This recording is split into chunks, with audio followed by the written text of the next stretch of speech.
Hello, hello. Welcome back to my little geo-interview series, and I've got a very special guest today. This is Professor Ben van Wyk de Vries from Clermont-Ferrand.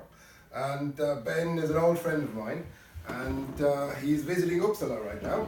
And he gave a talk for the CNDS, the Center of Natural Disaster and Hazards Sciences, yesterday, and I couldn't let him go without having a chat with him. So I thought Absolutely. I'll make him one of my geo-interview victims. And that's the idea here. Welcome, Ben. So, Okay. yeah, I was really intrigued by your talk yesterday. And you talked about Geoheritage? Geoheritage, that's it, and resilience. That's it. Yes. Yes. So, and I was a bit intrigued because geoheritage almost, to me, had a slightly different meaning to what you presented. I guess this is why I was struggling with the term just now. Indeed. Can I maybe start with asking you how you see the term geoheritage in the modern context, and what is encapsulated by it in your view? Okay, well, geoheritage is something which is at one stage very old for a scientist and very new. Mm-hmm. So the idea of protecting natural geological things goes back several centuries Yes. at least in various areas, but it was only really concentrated into a formal idea in about 50 years ago, Mm-hmm. and has only really become a science as such, with quantitative studies and in the last almost 10 years. So it's a very, very new science, and it's developing all the time. So the geoheritage that we might have thought of a few years ago, when I last came to Uppsala, is definitely not the same as now, and we are free to change it and model it as we see fit. Yeah, maybe I got stuck in this old view and you had already moved on because my concept of geoheritage was slightly different. But no, I enjoyed your talk greatly yesterday, and also how this connects to resilience. Can you give us a few words about that? Yes, well, resilience is, as I said yesterday, the capacity to absorb whatever is thrown at you. Yes. And come out even better, perhaps. So to be resilient in any situation, you need to be adaptable, and you need to have knowledge of your environment to know what's coming to you. And in the case of geoheritage allows people to get to know their environment. So you go to a site, I see the and connection that site now, yes. gives you some knowledge of what's around you. Now, how that's fashioned depends from place to place, but it's basically that. You get wiser, and then you're more resilient. That's the idea. It's an idea that has never actually been tested formally, so we want to start using geoheritage like this for resilience and test if it is actually if it does work, and how it works, and what we need to change to make it work. Okay, yeah, this is very, very exciting. I think this is this interface between geology, that is almost, for most people at least, a very distant and almost dead science, because rocks are very, well, they don't move very much for most people. And here you are really linking it to society. You're creating this interface that we are living with the geological landscape, and that all the features that come with it, and the risks as well as the benefits, are of course something that the society is responding to. And this response can actually help us to be more safe in our environment, and probably also to prosper, as you said. That you're better off than before. You mentioned some failures yesterday, and also some success stories in this concept. Would it be okay if I ask you about those a little bit? Sure, go ahead. Which do you want first? Well, They seem to have more failures than successes, actually. I think I probably can sympathize with that. I think I'm a great fan of this Churchill quote that success is defined as going from failure to failure without losing enthusiasm. Yes. And I think it's a brave step when people admit failures and talk about failures. We all have failures in our lives, oh dear. Yeah. Some of them one can overcome, some of them you carry with you all your life, and we can only try to learn from them. So I think it's like a peer review.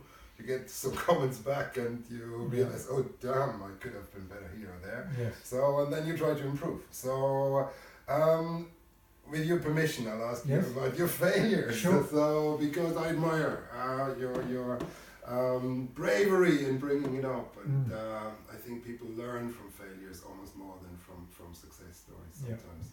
So, could you start with describing some of your failures? Although I feel a bit uncomfortable, but okay.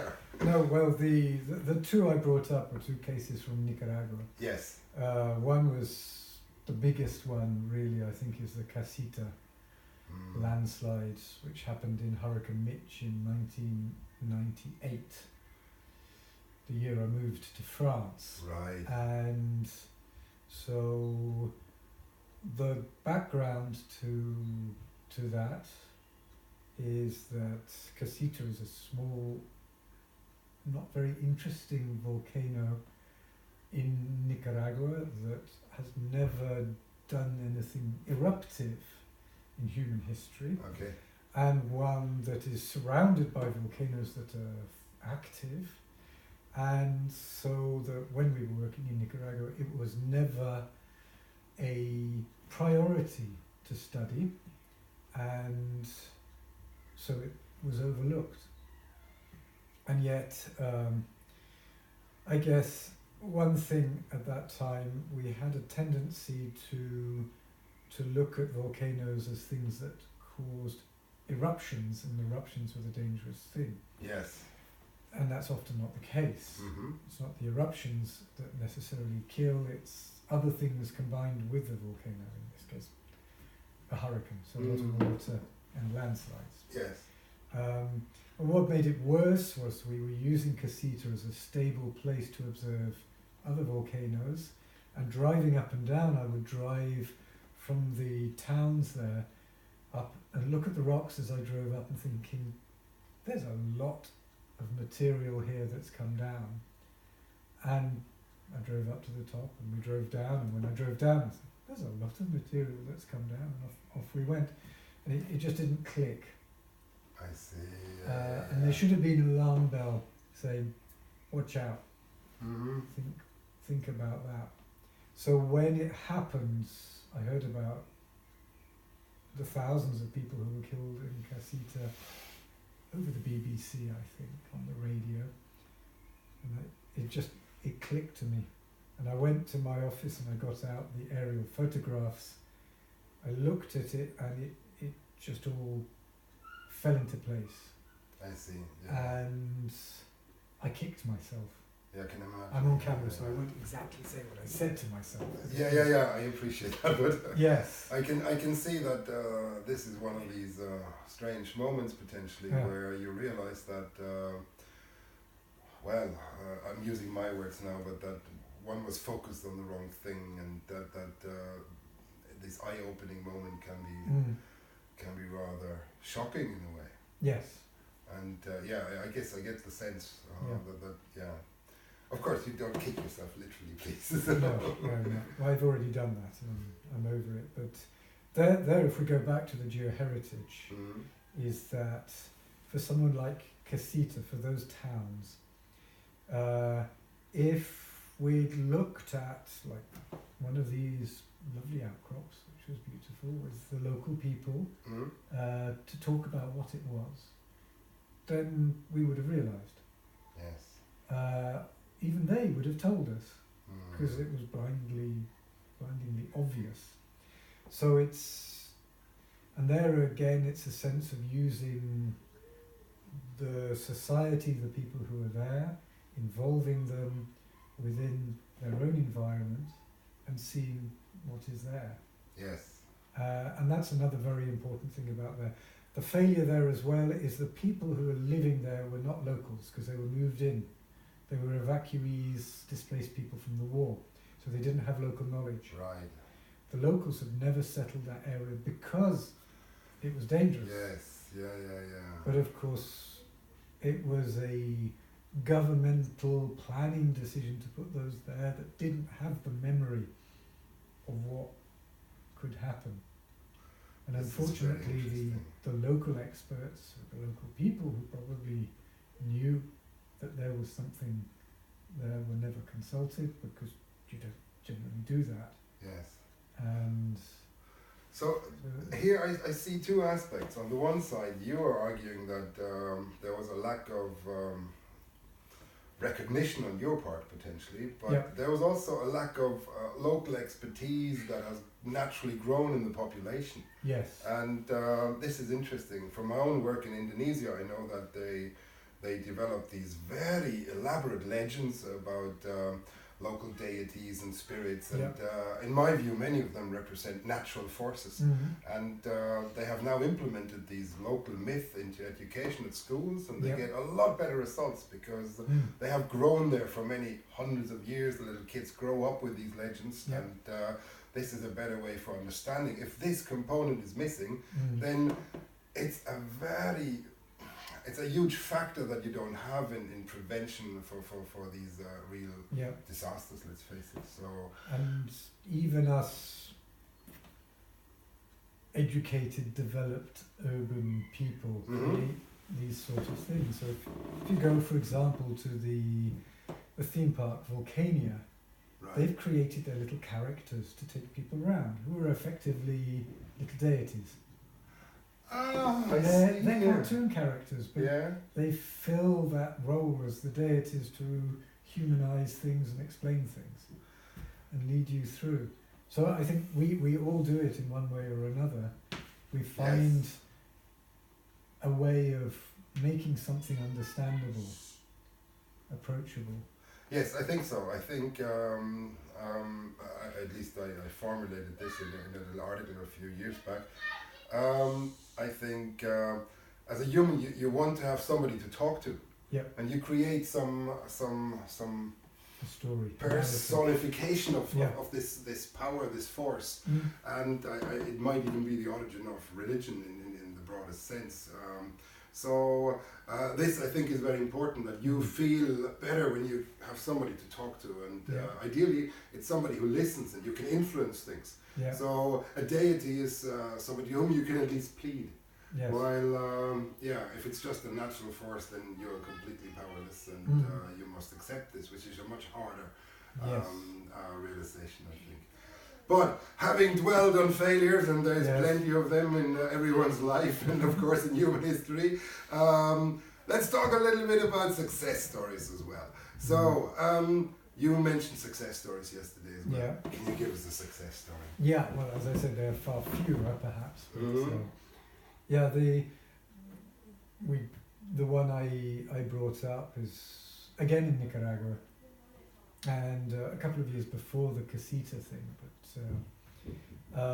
which was at Cerro Negro, which erupted in 1995, and it was quite a surprise. We didn't expect it.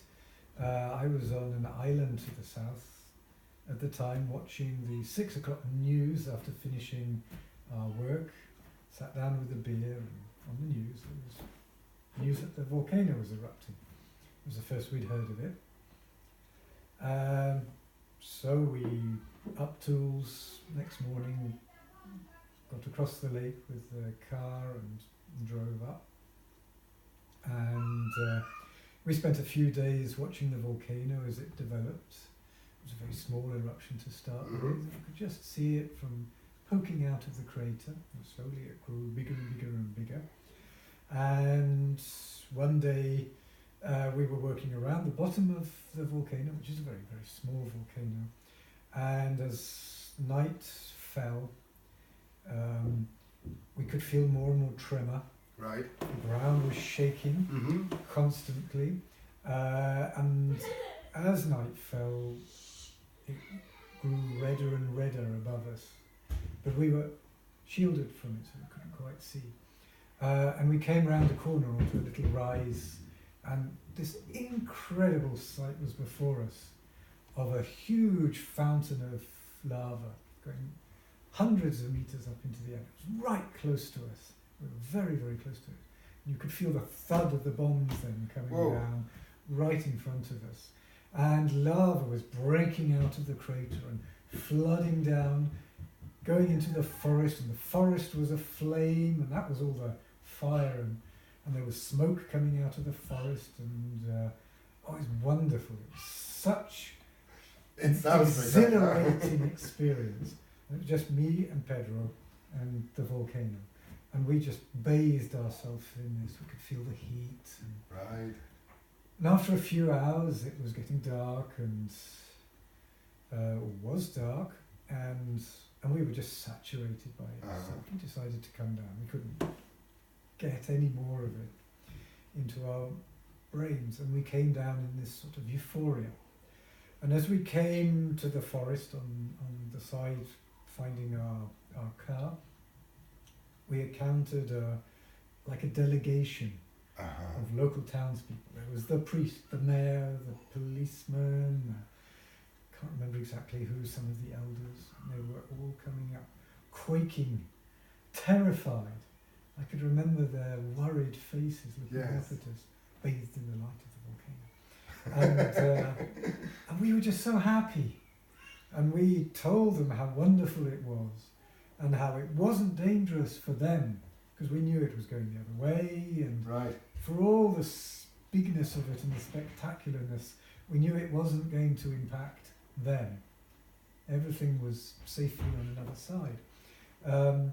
So they might as well enjoy it. Yeah. And we turned around with them, and we walked down to our car with them, and we said goodbye to them. And we went off and drove back to the capital. Mm-hmm. And 2 days later we came back up, and we passed through the little town, and in the central square they had a big discotheque set up. It was bathed in the light of the volcano, and they were bussing in people from the local city, the city nearby, to come and dance and eat to the light of the volcano. It was a wonderful tourist attraction, and it went on for the 2 or 3 weeks of the eruption. So they made a lot of money, and they weren't frightened. And that sounds amazing. It was such a great feeling to turn around something, that fear into a pleasure. Yes. And then to see how they dealt with that in a very profitable way. This is very good. I have heard of similar examples. I also heard of the opposite. There's many, well, at least several examples where things in touristic areas have actually turned the other way. I'm aware of the little offshore eruption in El Hierro in the Canary Islands in 2011, 2012. And some people argue that the authorities responded a little too strict and a little too forceful. They brought in a lot of army to evacuate the villages and things, and the eruption never reached land, but because of these potentially strong reactions, there was a downturn in tourism, and it has not recovered to this day, and it's now, quite a few years after. And my understanding from a recent visit is that people still feel that tourism is not coming back. So, and this is of course very bad. It's infrastructurally not the most developed of all places, and they were relying on this income stream, and that seems to have broken away entirely. You see, there's the case study is that, okay, you don't want tourists milling around when you have an eruption. Yes. But if you can make a balance and have something safe. Take, for example, the Réunion Island, Piton de la Fournaise. When a lava spills out there, it's in the local papers, and everybody floods down to see the lavas. And the tourists drawn in, it's an event. Yeah. And I guess there it's pretty well known what happens. people still die. They don't die from the lava, they die from not taking enough water and getting heat stroke and things like that. But if you can manage it in a way that you can reap the benefit of what's coming as well as dealing with the risk, that's how to do it. And you shouldn't automatically go into the disaster mode. Yes. You have to think broader. And I think that's something I brought out yesterday. Mm-hmm, you did. In all ways, you have to try and think of the broader aspect. And it's not easy. It's not easy, no. Yeah. I see that. And the example I mentioned, to be fair to the authorities, there was no eruption in the Canary Islands in the 40 years before this event. And effectively, very few people had seen both eruptions. I mean, and the previous one was 1971, the year I am born. Yes. So obviously it shows that within a little over a generation, most of the people that experienced the first eruption would have no longer the opportunity for the other one. Now that's where you get back to the geoheritage. That's correct, indeed. Now, in Portsmouth, one of our ex-students has done a study, and Evelyn, she looked at some different sites with active volcanoes and our local area. One of the things she found out is that our locals are consider themselves well informed about volcanic risk. Excuse me, but there hasn't been an eruption for 7,000 years. Mm-hmm. But they are consider themselves as equally informed as people in the French islands. Okay. And so, and I think that's partly because they're bathed in the geoheritage of the area. So if something happens, we think, we'll have to wait and see when the next eruption comes, but they will be better prepared than otherwise for what might come. So, and this is really kind of the way I'd like to close our little chat here.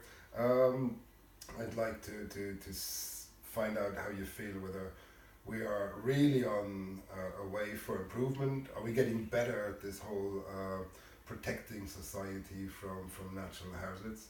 Or are we a bit blind and we have some successes and some failures, but it's a bit random? What's your feeling there? Are we doing okay? Or I think we are progressing. Yeah. But we still have a lot to learn. So there have been cases of success and cases of failure, and often the problem is that you look at the failures with hindsight and you see where you should have gone wrong, but it's really quite difficult to think into the future, especially when something starts happening. You have to be prepared. You have to be resilient, so that you're not caught out by the unexpected. And what I find really interesting in what you say here is that it's not just the unexpected in terms of what nature throws at you. It's also that human minds are often caught in certain ways of thinking, and that you don't allow other possibilities to enter your mind even. And that is a risk in itself. I think cognitive bias in the human way to see their environment, that is, I think, a huge issue. And I don't know, it's very hard to kind of make people different in their ways. Or do you feel education is the way forward? That it's probably not the only answer. And I think we have plenty of cases of very well prepared and educated people who end up killing themselves doing stupid things. So I don't think we can avoid disasters. Some things are going to happen and we're going to get caught out. I fear so as well. The unexpected happens.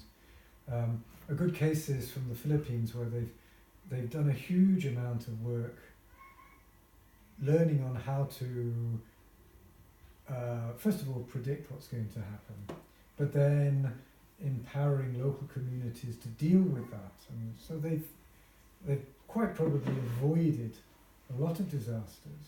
And when there is a disaster now, you can see where something along the line is broken down. Like there's a hurricane, but people have had quite a few that year, and nobody has been killed, so they don't consider it as such a threat anymore. Right. So they don't take some of the necessary measures.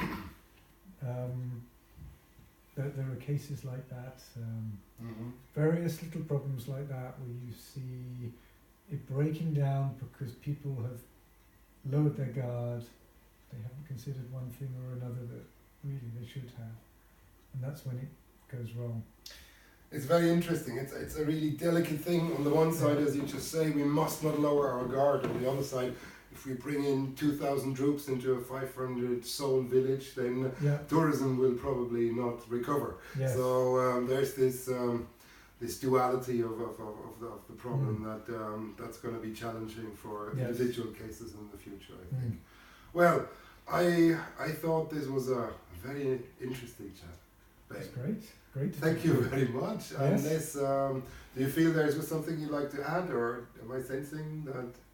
I'm just thinking of the elk that's coming next. Oh yeah, we elk prepared for dinner. Well, it's not yet prepared. There's no such thing as a free interview. No, that's right. There's no free dinner, so you have to do an interview. Absolutely. No, it's good. But no, I thought you were, how to say, you were a very willing victim. So and this is great. No, thank you so much for sharing your experiences and your views on this. So I say thanks a million, and thank you for joining us. And I'm going to close now with saying thanks to Ben. And I will now say goodbye to the audience as well. So bye-bye everybody. Goodbye. And we'll hopefully see you soon. Please give us a like.